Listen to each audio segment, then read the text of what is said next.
Old version. tptaka.fandom.com 2.8 Sakapanha Sutta, DN21, Questions of Chakra, Indra, the king of gods/angels, thus have I heard. Once the Lord was staying in Magadha, to the east of Rajagaha, by a Brahmin village called Ambasanda, to the north of the village on Mount Vaidya, in the Indasala cave. And at that time Sakka, Lord of the gods, felt a strong desire to see the Lord. And Sakka thought, where is the blessed Lord, the fully enlightened Buddha, now staying? Then, perceiving where the Lord was, Sakka said to the 33 gods, Gentlemen, the blessed Lord is now staying Magadha, to the east of Rajagaha, by a Brahmin village called Ambasanda, to the north of the village on Mount Vaidya, in the Indasala cave. How would it be if we were to go and visit the Lord? Very good, Lord, and may good fortune go with you, replied the 33 gods. Then Sakka said to Pancasikha of the Gandhabas, the blessed Lord is staying in Magadha, to the east of Rajagaha, by a Brahmin village called Ambasanda, to the north of the village on Mount Vaidya, in the Indasala cave. I propose to go visit him. Very good, Lord, said Pancasikha, and, taking his yellow Balawa lute, he followed in attendance on Sakka. And, just as swiftly as a strong man might stretch forth his flexed arm, or flex it again, Sakka, surrounded by the 33 gods and attended by Pancasikha, vanished from the heaven of the 33 and appeared in Magadha, to the east of Rajagaha, by a Brahmin village called Ambasanda, to the north of the village on Mount Vaidya. Then a tremendous light shone over Mount Vaidya, illuminating the village of Ambasanda. So great was the power of the gods, so that in the surrounding villages they were saying, Look! Today, Mount Vaidya is on fire. It's burning. It's engulfed in flames. What is the matter, that Mount Vaidya and Ambasanda are lit up like this? And they were so terrified that their hair stood on end. Then Sakka said, Pancasikha, it is hard for the likes of us to get near the Tathagata when they are enjoying the bliss of Mashan, and therefore withdrawn. But if you, Pancasikha, were first to attract the ear of the blessed Lord, then we might afterwards be able to approach and see the blessed Lord, the fully enlightened Buddha. Very good, Lord, said Pancasikha, and, taking his yellow Balawa lute, he approached the Indasala cave. Thinking, as far as this is neither too far nor too near to the Lord, and he will hear my voice, he stood to one side. Then, to the strains of his lute, he sang these verses extolling the Buddha, the Dharma, the Arahants, and love. Lady, your father Timburu greet, O sunshine fair, I give him honor due, by whom was sired a maid as fair as you, who is the cause of my heart's delight. Delightful as the breeze to one who sweats, or as cooling draught to one who thirsts, your radiant beauty is to me as dear as the Dhamma is to Arahants. Just as medicine to him who's ill, or nourishment to one who's starving still. Bring me, gracious lady, sweet release, with water cool from my consuming flames. The elephant, oppressed by summer heat, seeks out a lotus pool upon which float petals and pollen of that flower. So into your bosom sweet I'd plunge, as an elephant, urged by the goad, pays no heed to pricks of lance and spear. So I, unheeding, know not what I do. Intoxicated by your beauteous form, by you my heart is tightly bound in bonds. All my thoughts are quite transformed, and I can no longer find my former course. I'm like a fish that's caught on baited hook. Come, embrace me, maiden fair of thighs. Seize and hold me with your lovely eyes. Take me in your arms, it's all I ask. My desire was slight at first, O maid of waving tresses, but it grew apace, as grow the gifts that Arahants receive. Whatever merit I have gained by gifts, to those noble ones, may my reward, when it ripens, be your love, my son. Just as that sage would be rejoiced, if he were to gain supreme enlightenment, so I'd rejoice to be made one with you. If Sakka, Lord of 33 gods, were perchance to grant a boon to me, It's you I'd crave, my love for you's so strong. Your father, maid so wise, I venerate. Like a sal-tree fairly blossoming. For his offspring's sake, so sweet and fair. When he heard this, the Lord said, Pancasikha, the sound of your strings blends so well with your song, and your song with the strings, that neither prevails excessively over the other. When did you compose these verses on the Buddha, the Dharma, the Arahants, and love? Lord, it was when the Blessed Lord was staying on the bank of the river Narandjara, under the goatherd's banyan tree prior to his enlightenment. At that time I fell in love with the Lady Bada, bright as the sun, the daughter of King Timbaru of the Gandhabas. But the lady was in love with somebody else. It was Sikati, the son of Matali the charioteer, whom she favoured.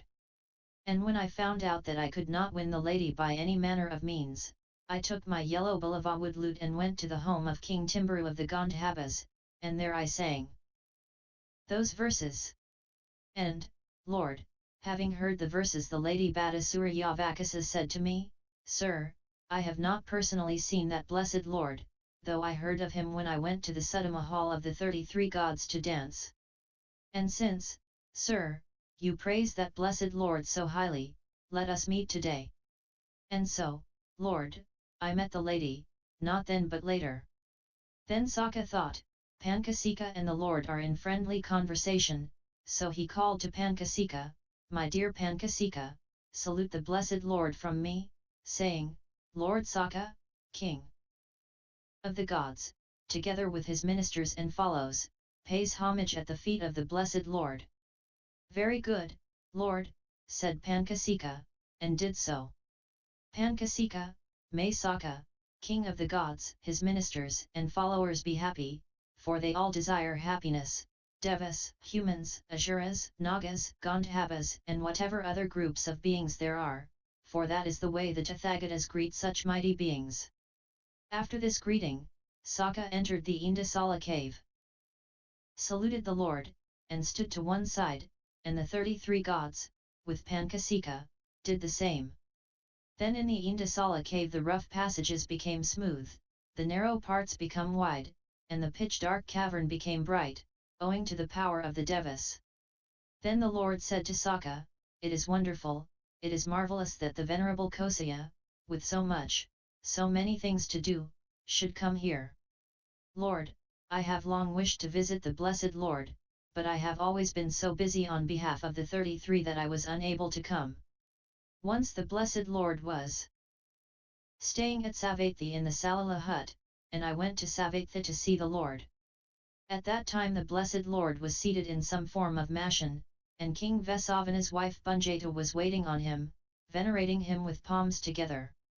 I said to her, Lady, please salute the blessed Lord for me and say, Sakka, the King of gods, with his ministers and followers, pays homage at the Lord's feet.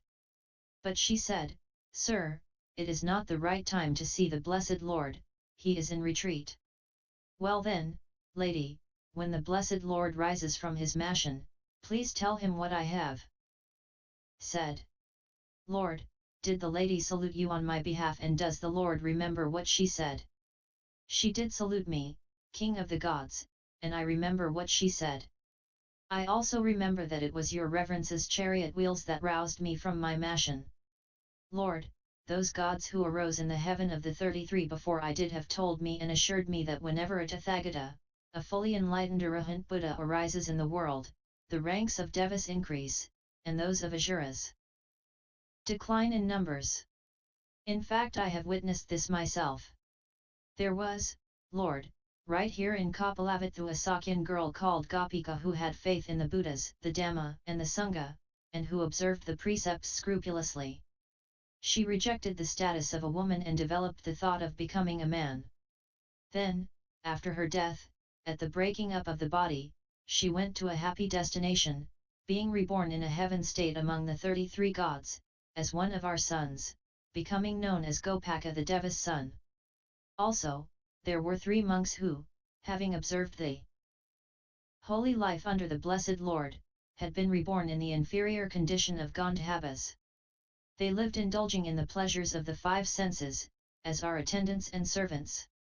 At this, Gopaka rebuked them saying, "What were you about, sirs, that you did not listen to the blessed Lord's teaching? I was a woman who had faith in the Buddha. I rejected the status of a woman, and was reborn among the 33 gods and am known as Gopaka the Deva's son.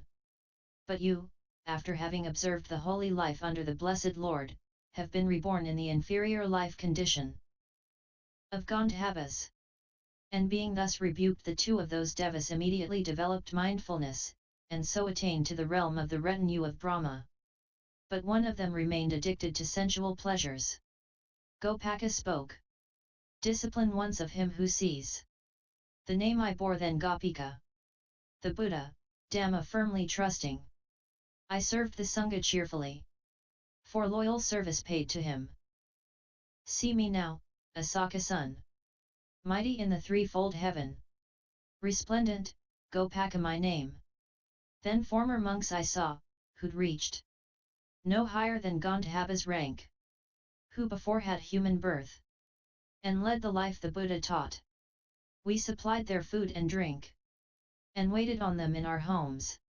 Had they no ears, that they thus blessed. Still could not grasp the Buddha's law? Each for himself must understand.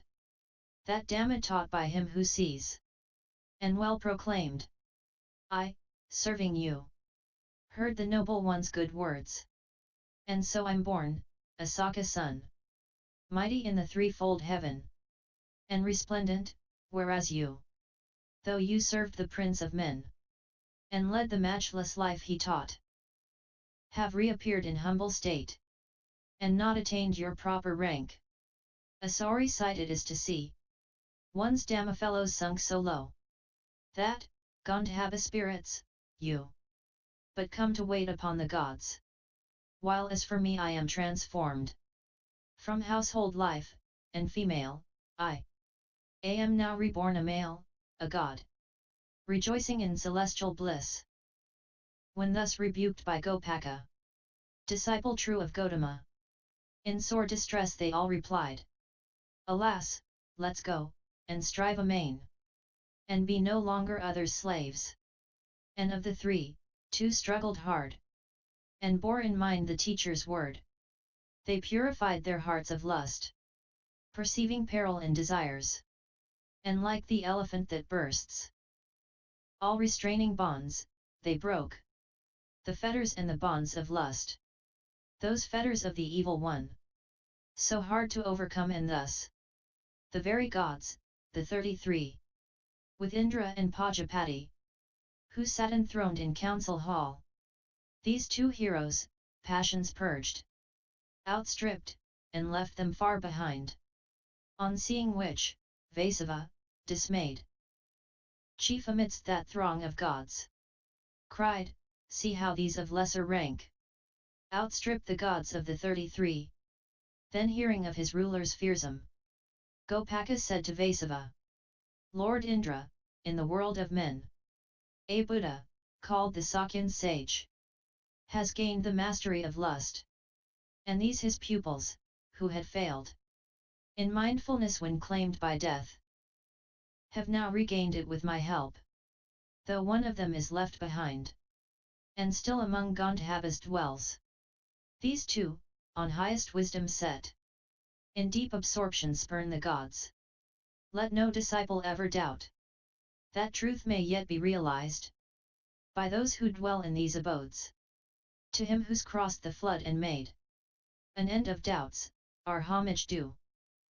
The Buddha, Victor, Lord, we give." Even here, they gained the truth, and so have passed beyond greater eminence. Those 2 have gained a higher place than this in realms of Brahma's retinue. And we have come, O Lord, in hope that we may gain that truth, and, if the Lord will give us leave, to put our questions to the blessed Lord. Then the Lord thought, Sakka has lived a pure life for a long time. Whatever questions he may